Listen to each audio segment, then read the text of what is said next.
Um dos maiores engenheiros brasileiros da época do Império foi um engenheiro militar negro formado na Escola Militar da Praia Vermelha, que deu origem ao Instituto Militar de Engenharia. Um homem que entrou para a história como um engenheiro, militar e um grande lutador nas causas abolicionistas.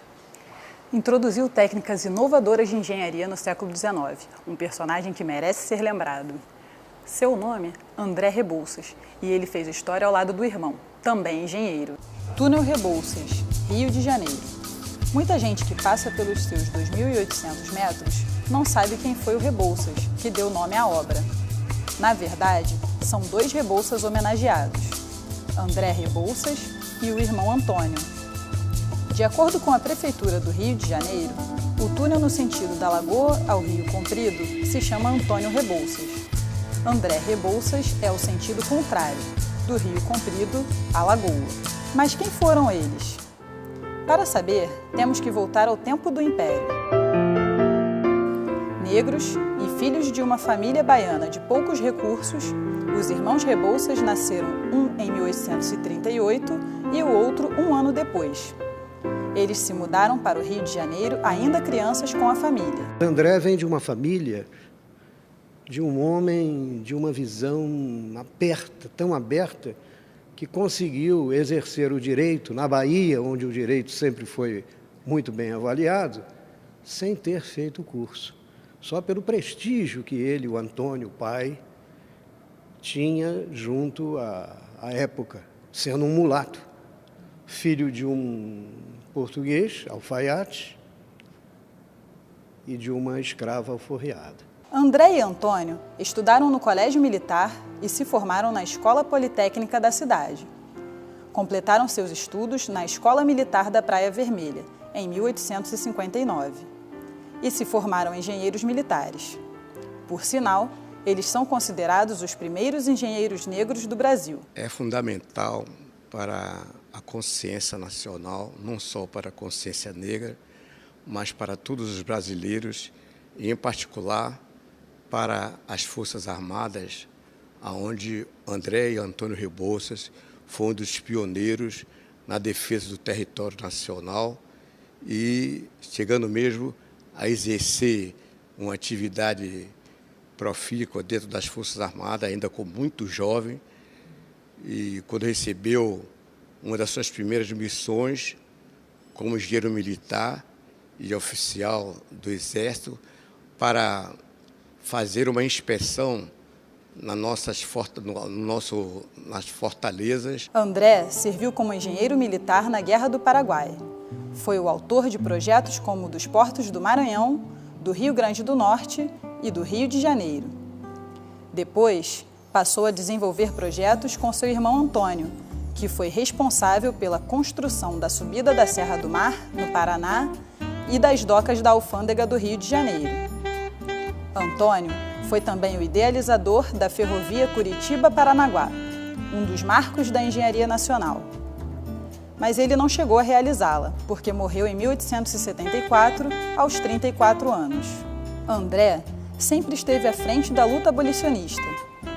Ajudou na criação da Sociedade Brasileira contra a Escravidão ao lado de grandes nomes, como Joaquim Nabuco e José do Patrocínio, e teve intensa participação na campanha abolicionista. O símbolo que ele constitui junto a essa elite que resolve se bater pela abolição da escravatura é uma imagem muito importante, porque é uma imagem de uma pessoa formada, de uma pessoa de grande valor intelectual e de grande competência no exercício da sua profissão.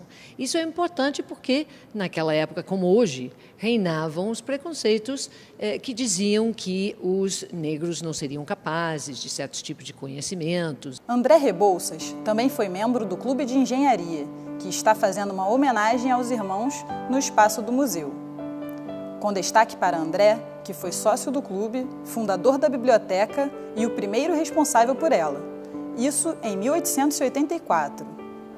A bibliotecária atual do Clube de Engenharia, por sinal, é uma admiradora de André Rebouças. André Rebouças foi engenheiro, foi astrônomo, foi o primeiro bibliotecário, entre aspas, dessa biblioteca, ou seja, o administrador da biblioteca. Foi poeta. André Rebouças foi o máximo no Brasil do século XVIII. Ela gosta tanto de André Rebouças que está fazendo uma dissertação de mestrado sobre ele. Se ela encontrou curiosidades sobre o André... Nós temos diário dele, que está na restauração. Nós temos ata da criação do clube, ata da nomeação dele, de quando ele foi responsável administrativamente pela biblioteca. Então, André Rebouças é o ar que eu respiro nesse momento.